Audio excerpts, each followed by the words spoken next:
പ്രിയപ്പെട്ട സഹോദരങ്ങളെ സലാം.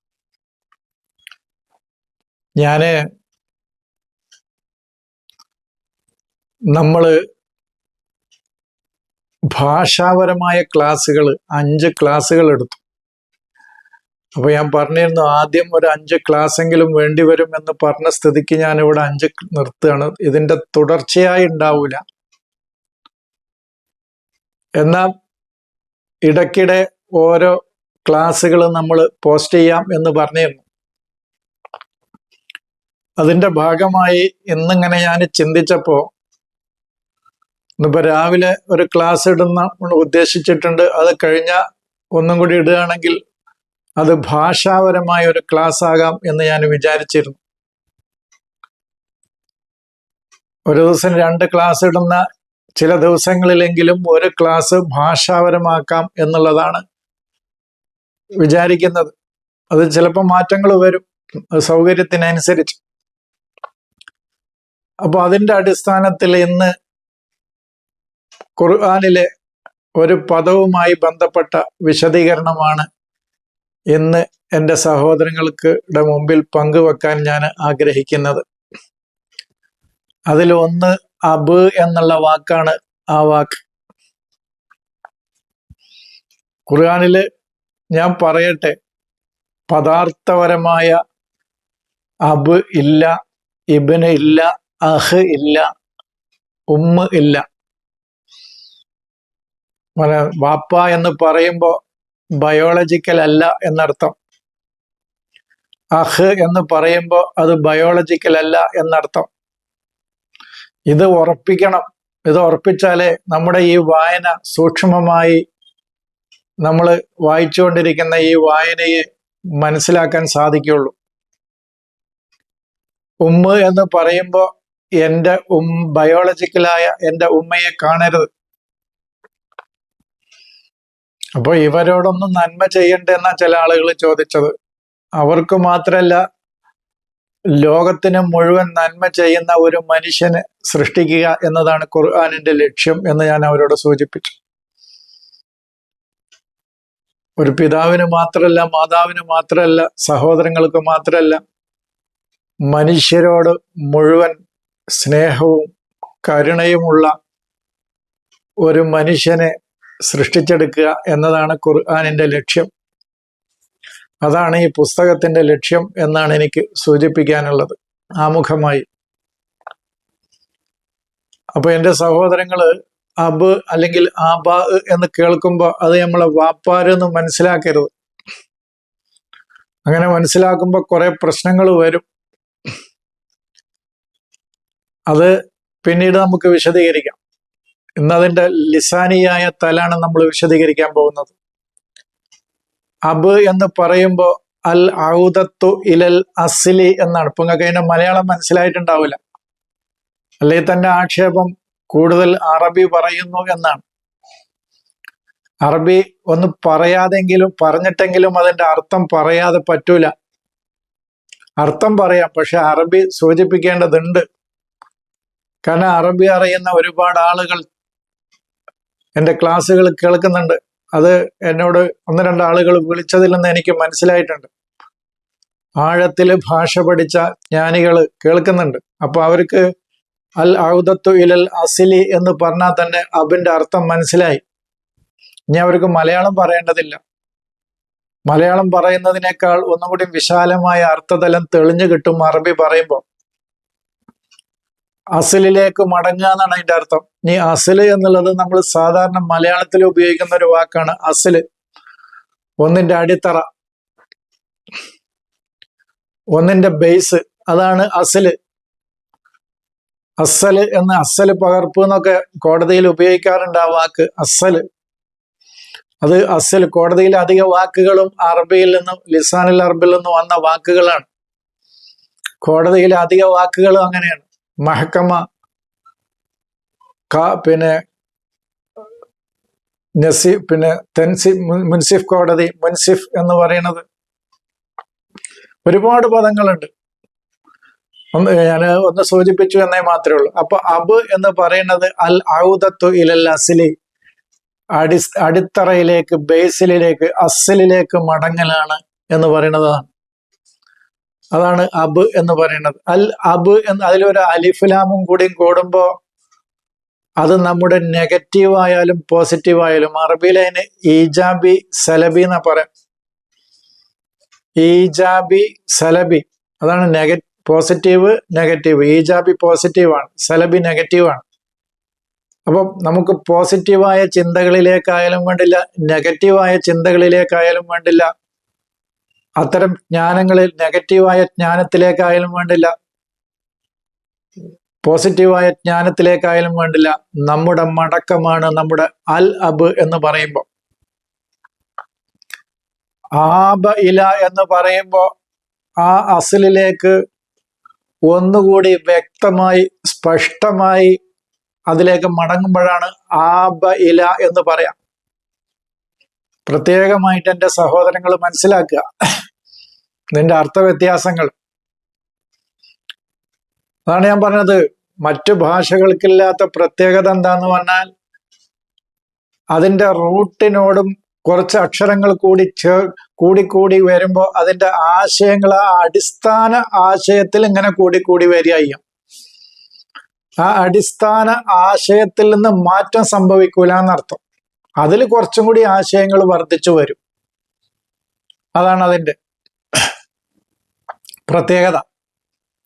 ഇപ്പൊ ഞാൻ പറഞ്ഞപ്പോ ബർക്ക് പറഞ്ഞപ്പോ ബുറാക്ക്, അതിലൊരു അലിഫും കൂടി കൂടുമ്പോ അതൊന്നും കൂടിയാണ്. ആ ബർക്കിൽ നിന്നാണ് ബുറാക്ക് ഉണ്ടാകുന്നത്. ഞാൻ പറഞ്ഞു ഇപ്പൊ വലതിൽ നിന്നാണ് വിൽദാൻ ഉണ്ടാകുന്നത്. അപ്പൊ വലതില് അലിഫും നൂനും കൂടി കൂടുമ്പോ ആൻ എന്നുള്ള, അതായത് അതിന്റെ നിരന്തരമായ, ഇപ്പൊ ആൽ ആന എന്ന് പറഞ്ഞാൽ ഈ ടൈമില്, ഏതൊരു ടൈമിലും ആ ഓരോ മനുഷ്യനിൽ നിന്നും ജന്മമെടുക്കുന്ന ചിന്തകളാണ് വിൽദാൻ. അത് ഒരു സൂചനയാണ് ഞാനിപ്പോ പറഞ്ഞത്. സ്വർഗത്തിലെ വിൽദാനുകളിലേക്കുള്ള ഒരു സൂചനയാണ് ഇപ്പൊ ഞാൻ അറിയാതെ പറഞ്ഞു പോയത്. അപ്പൊ അതാണ് അതിന്റെ ബേസിൽ നിന്നിട്ടാണ് അതിന്റെ അർത്ഥതലങ്ങളിലേക്ക് നമ്മൾ പോണത്. അപ്പോ അബു പറഞ്ഞു, അൽ അബു പറഞ്ഞു, ആബ ഇല പറഞ്ഞു, അൽ അവബ എന്ന് പറഞ്ഞാല് ഖുർആൻ ഉപയോഗിച്ച വാക്കാണ് അൽ അവ്വാബ് എന്നുള്ള വാക്ക്. നിന്നാണ് അയ്യൂബ് ഉണ്ടാകുന്നത്. ഒരു യാഗ് കൂടുകയാണ് അതില്, അയ്യൂബില്. അപ്പൊ തന്നെ ആ അയ്യൂബ് എന്ന് പറഞ്ഞതിന്റെ അർത്ഥം മനസ്സിലായിട്ടുണ്ടാവും എൻ്റെ സഹോദരങ്ങൾക്ക്. യഥാർത്ഥ ജ്ഞാനത്തിലേക്ക്, യഥാർത്ഥ അസലിലേക്ക്, യഥാർത്ഥ പിതാവിലേക്ക് നിരന്തരം മടങ്ങിക്കൊണ്ടിരിക്കുന്ന ഒരു വ്യക്തിയാണ് അയ്യൂബ്. അതാണ് ഔവബ എന്ന് പറഞ്ഞാൽ അതാണ്. മുഹാവലത്തും മുസ്തമിറത്തും മുത്തത്താലിയത്തും എന്ന് പറയുന്നത് അതാണ്. മുഹാവലത്തും മുസ്തമിറ, സ്ഥിരമായി നിരന്തരം ശ്രമിച്ചുകൊണ്ടിരിക്കുക. മുത്തത്താലിയ എന്ന് പറഞ്ഞാൽ ഒന്നിനു പിറകെ ഒന്നായി ശ്രമിച്ചുകൊണ്ടിരിക്കുക. ലിറുജുഇ, അടിസ്ഥാന ജ്ഞാനത്തിലേക്ക് മടങ്ങാൻ വേണ്ടി. അതാണ് ഔവബ. നിങ്ങൾ നോക്കൂ, അതിൽ വാവ് കൂടിയപ്പോ ഇങ്ങനെയാണ് അതിന്റെ അർത്ഥതലങ്ങളിലേക്ക് നമ്മൾ പോണത്. അല്ല ഇയാബ് എന്ന് പറയുമ്പോ, ഇനി ഇയാബ് എന്ന് പറയുമ്പോ, അയ്യൂബ് എന്ന് പറയുന്നത് നമ്മളെ പിന്നെ പറയണ്ടല്ലോ, അയ്യൂബ് നമ്മൾ പറഞ്ഞു പോയി. ഇയാബ് എന്ന് പറയുമ്പോ ഞാനിപ്പോ ഏതിലേക്കായിക്കോട്ടെ മടങ്ങണത്,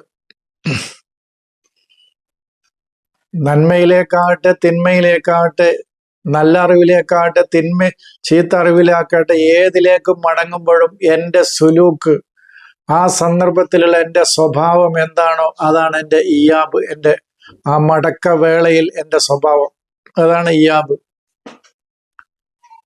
ഇബാ എന്ന് പറയുന്നത് നമ്മൾ ഏതൊന്നിലേക്കാണോ മടങ്ങിയത് അതിനുമായിട്ട് അതിനോ ആ മടങ്ങിയ കാര്യം കൊണ്ട്, അത് നല്ലതായാലും ചീത്തയായാലും അതിനോട് അധികവും നെഗറ്റീവാണ് ഇബാഗ്, നല്ലത് അധികമല്ല. ഇബാഗ് എന്ന് പറഞ്ഞാൽ വിസമ്മതിക്കുക എന്ന് പറയുമ്പോൾ, അൽ ഇബാഗ് എന്ന് പറയുമ്പോ ഞാനിപ്പോ മനസ്സിലാക്കിയ ദുഷിച്ച ചീത്തയായ നിരവധി അറിവുകളുണ്ട്. അതുമായിട്ട് ഞാൻ അഭിമാനിക്കാം. അത് വലിയ അറിവ് തന്നെയാണ്. ഇതിൽക്കും വലിയ അറിവ് എനിക്ക് കിട്ടാനില്ല, അത്രയും മഹത്തായ ജ്ഞാനത്തിലാണ് ഞാൻ എത്തിയിട്ടുള്ളത് എന്നുള്ള ഈ എത്തിസാസ്, ആ ഇസ്സത്ത്, അതാണ് ഒരാളുടെ ഇബാ എന്ന് പറയുന്നത്. എന്നാൽ അയാള് അബാ എന്ന് പറഞ്ഞാൽ എന്താണ്? ആ മനസ്സിലാക്കിയ കാര്യങ്ങളിൽ നിന്ന് പുറത്തു വരാൻ തയ്യാറല്ല. അതാണ് ഒരാളുടെ അബാ എന്ന് പറയുമ്പോൾ. ഖുർആൻ പറഞ്ഞല്ലോ, അബാ വസ്തക്ബറ വകാന മിനൽ കാഫിരീൻ എന്ന് പറഞ്ഞല്ലോ. താൻ മനസ്സിലാക്കിയ അറിവിൽ നിന്ന് പുറത്തേക്ക് വരാൻ തയ്യാറല്ല. അതെല്ലാം യഖ്റുജ് മിൻ മുഹ്തവാഹു എന്നാണ്. താൻ മനസ്സിലാക്കിയ തൻ്റെ മനസ്സിലെ നെഗറ്റീവായ കുറെ ചിന്തകളും അറിവുകളൊക്കെ ഉണ്ട് അവന്റെ ഉള്ളിൽ, അവന്റെ മനസ്സിന്റെ ഉള്ളിൽ. അതിൽ നിന്ന് അവന് പുറത്തു വരാൻ തയ്യാറല്ല എന്നുള്ളത് തന്നെയാണ് അബാ എന്ന് പറയുമ്പോൾ. വിസമ്മതിച്ചു എന്ന് നമ്മൾ പറയല്ലോ. ഒരു വിസമ്മതം എന്താണ്? എന്തിനുള്ള വിസമ്മതാണ്? താൻ മനസ്സിലാക്കിയ അറിവുകളിൽ നിന്ന് പുറത്തു വരാൻ തയ്യാറില്ല എന്ന് പറയുന്ന ആ വിസമ്മതം തന്നെയാണ്. അങ്ങനെയാണ് വിസമ്മതിച്ചപ്പോഴാണ് കാന മിനൽ കാഫിരീൻ എന്ന് പറയുന്നത്. അപ്പൊ യാഥാർത്ഥ്യത്തിലേക്ക് വരാൻ തയ്യാറില്ലാത്ത ആള് എന്നേ അതിനർത്ഥമുള്ളൂ. ഏതെങ്കിലും മതവിശ്വാസി എന്നുള്ള അർത്ഥത്തിന് അതിനില്ല. അതാണ് എനിക്ക് അതിനെക്കുറിച്ച് പറയാനുള്ളത്. ഇനി അബത്തി എന്ന് പറയുമ്പോൾ ഒരു ചെറിയ മാറ്റങ്ങളുണ്ട്.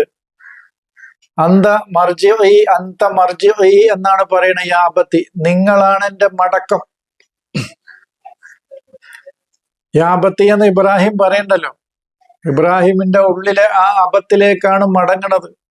കാരണം ആ അബത്തിന് ഒരു രണ്ടാമത്തെ പ്രശ്നപരിഹാരം നിർദ്ദേശിക്കാനുണ്ട്. അതാണ്, അതിലേക്കാണ് ഞാനിപ്പം മടങ്ങി വരുന്നത് എന്ന് പറയുന്നത് ഇബ്രാഹിം.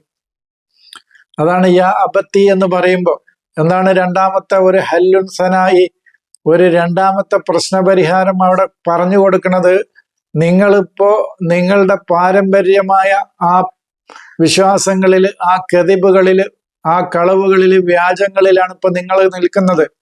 നിങ്ങൾക്കൊരു രണ്ടാമത്തെ പരിഹാരം, ഹല്ലുൻ സനായി, ഒരു രണ്ടാമത്തെ പരിഹാരവുമായിട്ടാണ് ഞാൻ വന്നിട്ടുള്ളത്. അതെന്താന്ന് പറഞ്ഞാൽ, നിങ്ങൾക്ക് കിട്ടാത്ത ഒരു അറിവ് ഞാൻ നിങ്ങൾക്ക് കൊണ്ടുവന്നു തരാം. അത് നിങ്ങളെ പിന്തുടരണം. അങ്ങനെ പിന്തുടരുമ്പോൾ നിങ്ങൾക്ക് സെവിയായ പൂർണ്ണമായ ജ്ഞാനത്തിന്റെ ഒരു സിറാത്തിലേക്ക്, വഴിയിലേക്ക് നിങ്ങൾക്ക് എത്തിപ്പെടാൻ കഴിയും എന്ന് പറയുന്നതാണ്. എന്നപോലെ തന്നെ അപവൈക്ക എന്ന് പറയുമ്പോൾ രണ്ട് എന്നുള്ള അർത്ഥത്തിന് അത് മനസ്സിലാക്കാമെങ്കിലും അതിന്റെ ലിസാനിയായ തലത്തിലേക്ക് പോകുമ്പോൾ മുത്തത്താലിയായ മർജിഇയ്യാത്താണ് അതിന്, ഒന്നിനു പിറകെ ഒന്ന്. അങ്ങനെയുള്ള ഒരു നമ്മുടെ പാരമ്പര്യ അസലിലേക്ക് ഇങ്ങനെ ഒന്നിനു പിറകെ ഒന്നായിട്ട് ഇങ്ങനെ മടങ്ങിക്കൊണ്ടിരിക്കുമ്പോൾ അതാണ് നമ്മുടെ അപവൈക്ക എന്ന് പറയുന്നത്. അപവൈക്കും എന്ന് പറയുമ്പോൾ അത് ഒന്നിൽ കൂടി അപവൈക്കും എന്ന് പറയുമ്പോൾ നമ്മുടെ ബുദ്ധിയിൽ നാം എന്തൊക്കെയാണോ ഇപ്പൊ മനസ്സിലാക്കി വെച്ചിട്ടുള്ളത് അതിനെ മർജിഇയായിട്ട് കാണുന്ന, അതിലേക്ക് ആണ് ഇപ്പൊ ഞാൻ മടങ്ങാൻ ഉദ്ദേശിക്കുന്നത് എന്ന അവസ്ഥയിൽ, അതാണ് അപവൈക്കും എന്ന് പറയുന്നത്. അബീഹി എന്ന് പറയുന്നത് നമ്മുടെ ഏക ആശ്രയം, അതാണ് അബീഹി എന്ന് പറയുന്നത്. മില്ലത്ത് അബീഹി എന്ന് പറയുന്നത്. അബീഹി മർജിഉൽ വഹീദാണ്, ഏക മടക്കം, അതാണ് മർജിഉൽ വഹീദ്. അതിനെയാണ് അബീഹി എന്ന് പറയുന്നത്. അയാളുടെ മുമ്പിൽ ചില സാധ്യതകൾ, യാഥാർത്ഥ്യങ്ങൾ അന്വേഷിക്കാൻ നിരവധി സാധ്യതകൾ അയാളുടെ ബുദ്ധിയിൽ തുറന്നു കിടക്കുന്നുണ്ട്. എന്നിട്ട് പോലും അയാൾ ആശ്രയിക്കുന്ന ഏക ഇടം, ഏക ബേസ്, അതാണ് അയാളുടെ അബീഹി എന്ന് പറയുന്നത്. ഇങ്ങനെ ആബാ എന്ന് പറയുമ്പോൾ നമ്മുടെ വിശ്വാസങ്ങൾക്ക്, നമ്മുടെ ആചാരങ്ങൾക്ക് ഒക്കെ ആശ്രയമായി കാണുന്ന ഇടം, അറിവുകൾ, അതാണ് നമ്മൾ അസലായിട്ട്, ആ അറിവുകളെയാണ് നമ്മുടെ വിശ്വാസങ്ങളുടെയും ആചാരങ്ങളുടെയും ഒക്കെ അടിത്തറയായി കാണുന്ന ആ പാരമ്പര്യമായി കിട്ടിയ അറിവുകൾ, അതാണ് നമ്മുടെ അസലായിട്ട് കാണുന്നത്. അതാണ് നമ്മുടെ ആബാ എന്ന് പറയുന്നത്. അതാണ് ആ ആബാകള് നിക്കാഹ് ചെയ്ത നിസാഹുകളെ വലാ തൻകിഹൂ മാ നകഹ ആബാഉക്കും എന്ന് പറയുന്നതാണ്. നമ്മളിലെ പൈതൃകമായ പാരമ്പര്യമായ വിശ്വാസങ്ങള് അവരുടെ നിക്കാഹ് ചെയ്ത ആളുകളെ നിങ്ങളുടെ ജ്ഞാനമായിട്ട് സ്വീകരിക്കരുത് എന്ന് പറയുന്നത് അതാണ്. പിന്നീട് വിശദീകരിക്കാം. അതൊരായത്തുമായി ബന്ധപ്പെട്ട വിശദീകരണമാണ്. അപ്പൊ അതിലേക്ക് ഇപ്പൊ മനസ്സിലായിട്ടുണ്ടാവും. ഇത്തബിഉമാ ഉൻസില ഇലൈക്കും മിർ റബ്ബിക്കും, നിങ്ങളുടെ ഉള്ളിലെ നാഥൻ നിങ്ങൾക്ക് കൊണ്ടുവരുന്നു തരുന്ന ജ്ഞാനത്തെ പിൻപറ്റൂ എന്ന് പറഞ്ഞാൽ ഖാലു മാ ബൽ നത്തബിഉ മാ വജദ്ന അലൈഹി ആബാഅന എന്ന് പറയുന്നത് എന്റെ ബയോളജിക്കലായ പിതാക്കളെ ഏതൊന്നിൽ കണ്ടോ അത് ഞാൻ പിൻപറ്റുന്നല്ല അതിൻ്റെ അർത്ഥം. എനിക്ക് പൈതൃകമായി കിട്ടിയ ഒരുപാട് എഴുത്തിക്കാതാത്തുകൾ, വിശ്വാസങ്ങളുണ്ട്, ഔഹാമുകളുണ്ട്, അറിവുകൾ ആയിട്ട് ഞാൻ കാണുന്നതുണ്ട്. അതിനെ ഞാൻ പിന്തുടരൂ എന്നാണ് പറയുന്നത്. അത്തരം ജ്ഞാനങ്ങൾ, അവരുയർത്തിക്കൊണ്ടുവന്ന ജ്ഞാനങ്ങളെ നമ്മളെ ജ്ഞാനത്തിന്റെ ഒരു മഖാമായിട്ട്, ഒരു ഉയർന്ന സ്ഥാനത്തേക്ക് നിങ്ങൾ ഉയരാൻ വേണ്ടി നിങ്ങൾ അവയെ ഉൾക്കൊള്ളരുത്, സ്വീകരിക്കരുത്, നിക്കാഹ് കഴിക്കരുത് എന്നാണ് പറയുന്നത്. വാപ്പാര് കെട്ടിയ പെണ്ണുങ്ങളെ കെട്ടരുത് എന്ന് പറയുന്ന ആളുകൾക്ക് അങ്ങനെ മനസ്സിലാക്കാം, അങ്ങനെ ഉൾക്കൊള്ളാം. അതിന് നമ്മൾ എതിരല്ല എന്നാണ് എനിക്ക് ആ കാര്യത്തിൽ സൂചിപ്പിക്കാനുള്ളത്. ഞാനിപ്പോ ഈ അബുമായി ബന്ധപ്പെട്ട വിഷയങ്ങൾ മാത്രമാണ് ഇവിടെ സംസാരിക്കാൻ ഉദ്ദേശിക്കുന്നുള്ളൂ.